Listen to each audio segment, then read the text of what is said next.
Hello বন্ধুরা, কেমন আছো সবাই? আশা করি সবাই খুব ভালো আছো। তো বন্ধুরা, তোমরা অনেকে দেখেছো বা অনেকে দেখছো যে শফিকের একটা ভিডিও খুব ভাইরাল হচ্ছে। সেখানে দেখা যাচ্ছে যে শফিককে কিছু পুলিশ অ্যারেস্ট করে নিয়ে যাচ্ছে, কিন্তু সেটা কি সত্যি নাকি গুজব নাকি সব অভিনয়, সেটাই আমরা জানবো। আসলে অনেকে ভিডিও বানাচ্ছে, অনেকে বলছে যে শফিককে এই জন্য অ্যারেস্ট করেছে, অনেকে বলছে এই জন্য অ্যারেস্ট করছে, অনেকে অনেক রকম বলছে, কিন্তু সবগুলো ফেক, সবাই আসলে গুজব, সবাই আসলে আসল সত্যিটা জানে না। তো আজকের এই ভিডিওতে আমরা আসল সত্যটা জানবো যে শফিককে পুলিশ কেন অ্যারেস্ট করেছে, কি এমন শফিক কাজ করেছে বা কি এমন অন্যায় করেছে শফিক, যার জন্য শফিককে পুলিশ অ্যারেস্ট করেছে। তো তোমরা যদি চ্যানেলে নতুন হয়ে থাকো, চ্যানেলটাকে সাবস্ক্রাইব করে ভিডিওটা শেষ পর্যন্ত দেখতে থাকো। তো চলো এবার মূল ভিডিওতে যাই। তো বন্ধুরা, তোমরা অনেকে জানো যে শফিক আমার বেস্ট ফ্রেন্ড, খুব কাছের বন্ধু। তার সাথে আমার প্রায় 4 বছর ধরে সম্পর্ক, একটা ভালো সম্পর্ক। তো শফিক যখন পল্লিগ্রাম টিভি থেকে বাদ হয়ে গেছিলো, তখন শফিক আমার কাছে হেল্প চেয়েছিল কি ইমরান, তো আমাকে একটু হেল্প করো, আমি চ্যানেল ঠিক মতো ওপেন করতে জানি না, কী করে না করে। তো আমি ওকে ইউটিউব চ্যানেল ওপেন করে দিয়েছিলাম, ফেসবুক পেজ ওপেন করে দিয়েছিলাম, ইনস্টাগ্রাম ওপেন করে দিয়েছিলাম, এবং শফিকের সাথে আমি কিছুটা শর্ট ভিডিও বানিয়েছিলাম। তো তারপর শফিক কিছুদিন আমার বাড়িতে ছিল, তারপর শফিক বাড়ি চলে গেছিলো। তো সেখানে শফিক ওদের বাড়ি ওই সাইডেই, বেলডাঙ্গা সাইডে রেজিনগরে শফিক ফানি ভিডিও শ্যুট করছিল। সেখানে বর্ষা ছিল, আরও অনেকে ছিল, যেখানে শফিক ফানি ভিডিও শ্যুট করতো। তো সেখানে তারা খুব ভালো ফানি ভিডিও শ্যুট করতো, খুব ভালোভাবে সব কিছু ঠিকঠাকই চলছিল। আর যাদের সাথে ফানি ভিডিও শ্যুট করতো তাদের মধ্যে দুজনের নাম বলছি আমি, একজন ছিল রাকেশ আর একজনের নাম হচ্ছে রুবেল।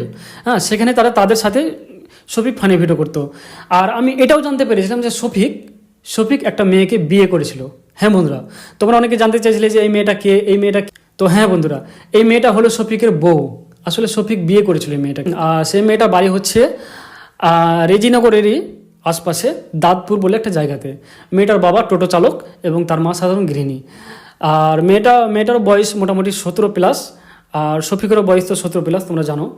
তো তাদের দুজনের বিয়ে হয়েছিল। হ্যাঁ, কিন্তু আমি যেটা জানতে পেরেছি যে বিয়ে হওয়াকে মোটামুটি 1-1.5 মাস হলো, কিন্তু শফিক নাকি মেয়েটাকে ডিভোর্স দিতে চাইছে। হ্যাঁ বন্ধুরা, শফিক নাকি মেয়েটাকে ডিভোর্স দিতে চাইছে, আর এই জন্য মেয়েটা শফিকের নামে কেস করে। ঠিক আছে, কিন্তু আমি আরও জানতে পারলাম, মানে কিছু ভিডিওতে আমি দেখতে পেলাম, কিছু নিউজ চ্যানেলে, যে শফিক নাকি রেপ করেছে, এটা ওটা আরও অনেক রকম কিছু কথা শুনতে পেলাম শফিকের বিষয়ে, যে এটা হয়েছে ওটা হয়েছে। তো আমি জানি না কতটা কি হয়েছে, তবে আমি জানতে পারলাম যে শফিকের সাথে 3 জন রয়েছে, সেটা হচ্ছে রাকেশ আর রুবেল। আসলে রাকেশ আর রুবেল শফিকের সাথে ভিডিও বানাতো, সেখানে ফানি ভিডিও বানাতো, কিন্তু আমি শুনলাম যে এরা দুজন নাকি শফিকের সাথে রয়েছে, আর এরা দুজন নাকি এই কেসের সাথে যুক্ত রয়েছে, এবং এদের দুজনের নামে নাকি কেস করা হয়েছে। মানে টোটাল 3 জনের নামে কেস করা হয়েছে, একটা শফিক, একটা নাম হচ্ছে রাকেশ, আর একজনের নাম হচ্ছে রুবেল। এই 3 জনের নামে কেস করা হয়েছে। তো আমি যেটা জানতে পারলাম বা যেটা শুনলাম যে শফিককে নাকি রেপ কেস দেওয়া হয়েছে, মানে শফিক নাকি রেপ করেছে। শফিক নাকি ব্ল্যাকমেল করে মেয়েটার সাথে কিছু খারাপ কাজ করতো এবং তাকে হ্যারাসমেন্ট করতো এবং বিয়েও করেছিল। তারপরে নাকি শফিক তাকে ডিভোর্স দিতে চেয়েছিল, এই জন্য নাকি শফিকের নামে মেয়েটার মা কেস করেছে। দিয়ে বলেছে তুমি যদি আমাকে বিয়ে না করো আরো ভিডিও পোস্ট করবো, তোমার লাইফ বরবাদ করে দিব। আমাকে বিয়ে করতে বাধ্য হয়েছিল, হ্যাঁ ব্ল্যাকমেল করতে। তো বন্ধুরা, এখন কথা হচ্ছে যে মেয়েটার ফ্যামিলি থেকে 3 জনের নামে কেস করা হয়েছে, শফিক, রুবেল আর রাকেশ। আর আমি এটা শুনলাম যে তারা নাকি একটা হোটেলে ছিল, এবং শফিক আর রাকেশ হোটেলের ভিতরে ছিল, আর রুবেল বাইরে খাবার আনতে গেছিলো। তো যখনই পুলিশ ঢুকেছিল, তো দুজনকে ধরতে পেরেছে, একটা হচ্ছে শফিক আর একজন নাম হচ্ছে রাকেশ। রুবেলকে ধরতে পারিনি, তবে রুবেলকে খুব তাড়াতাড়ি পুলিশ ধরবে, এটা আমি জানতে পারলাম। তো খুব কষ্ট লাগছে বন্ধুরা কথাটা শুনে, কারণ আমি তো ভাবতে পারছি না যে শফিক এরকম কাজ করতে পারে বা করে। আমি তো সে বিষয়ে জানি না, শুধু আমি এটা জানতাম যে শফিক একটা মেয়েকে বিয়ে করেছে, মেয়েটার নাম হচ্ছে তারা। হ্যাঁ বন্ধুরা, মেয়েটার নাম হচ্ছে তারা, আর মেয়েটাকে শফিক বিয়ে করেছে। আর তারপর তো আমি আসলে বাড়িতে আছি, আর ওরা ওখানে আছে। তো ওখানে কী হচ্ছে না হচ্ছে আমি এত দূর থেকে জানি না, কারণ আমার বাড়ি হচ্ছে মুর্শিদাবাদ ফারাক্কা, আর ওরা থাকে মুর্শিদাবাদের রেজিনগরে, অনেকটা দূর, এখান থেকে প্রায় 3.5-4 ঘন্টা রাস্তা।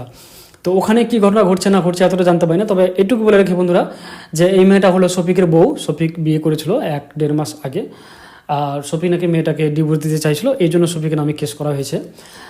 আর আরও কী হয়েছে না হয়েছে সেটা বিষয়ে আমি সঠিক জানি না। তবে যেটা শুনতে পেলাম আমি, যে শফিককে নাকি রেপ কেস দেওয়া হয়েছে। তো যাই হোক বন্ধুরা, খুবই একটা কষ্ট লাগছে কথাটা শুনে, কারণ শফিক আমার খুব ভালো বন্ধু, কাছের বন্ধু। তো বন্ধুরা, শফিককে এখন হোমে রাখা হয়েছে। তো এরপর কি হয় না হয় তোমাদের সাথে আমরা অবশ্যই শেয়ার করব। তোমরা চ্যানেলটাকে সাবস্ক্রাইব করে রাখো আর পাশে থেকো। বাই।